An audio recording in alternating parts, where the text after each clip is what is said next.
Welcome back, everyone, to beautiful Gig Harbor. We're taking you beyond the studio all morning long, and so happy to be here. Before the break, we told you a little bit about the history of Gig Harbor. This is something I sure didn't know.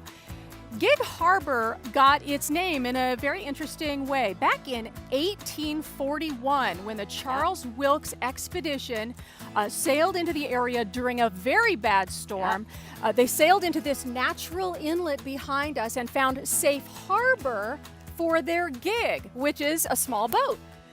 How it got its name. That's how Gig Harbor got its name. Of course, back then, this harbor provided shelter. Today, it's drawing people from all around the Northwest who come here for all kinds of reasons. So we were fortunate enough to get a tour of this area, find out how it's preserving its history, thanks to the police chief, Kelly Busey. So one of the things that we really cling to is the preservation of our historic net sheds. There's a number of them around the harbor. What is a net shed?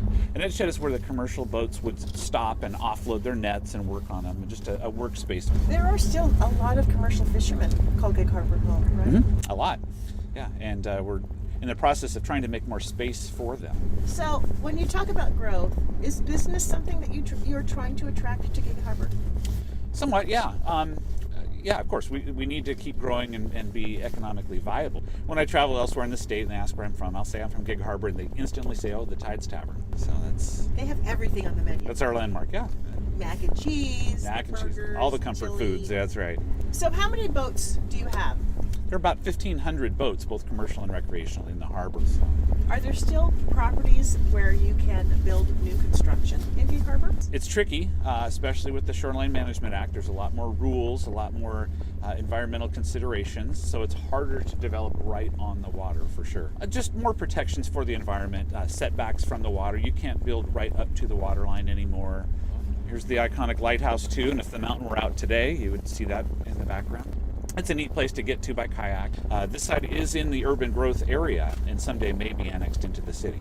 This new home here replaced just an old small cabin style home. Very old, probably built in the early 1900s. And there are days that I'll just take a drive to this side of the harbor just to look back at the city because it's so pretty.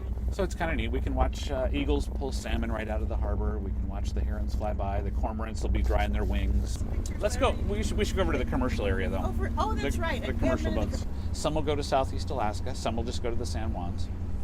And they'll be gone for the summer and come back maybe late August, early September. In fact, we have a fisherman's memorial at our city dock that has the names of the local fishermen that have died.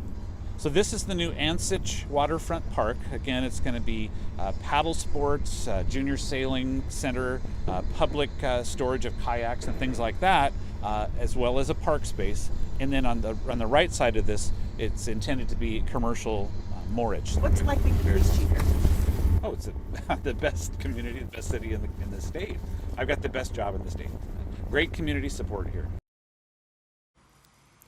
Well, thanks so much, Chief Busey, for the tour. You know, and as he mentioned, and you can tell, this community is really all about the water. On any given weekend, you'll see paddle boats, kayaks, sailboats, motorboats. There's a lot going on here in Gig Harbor. It's so beautiful, whether you want to be out on the water or in the town. You might remember a few years ago, there was a huge fire that destroyed the marina. Well, the marina has since been rebuilt, but the story of the fire is legendary. Yes, it is. We'll have more on that and much more on Gig Harbor still ahead on King 5 Mornings. Stay tuned all morning long. Thanks, ladies. We'll check back with you in just a little bit.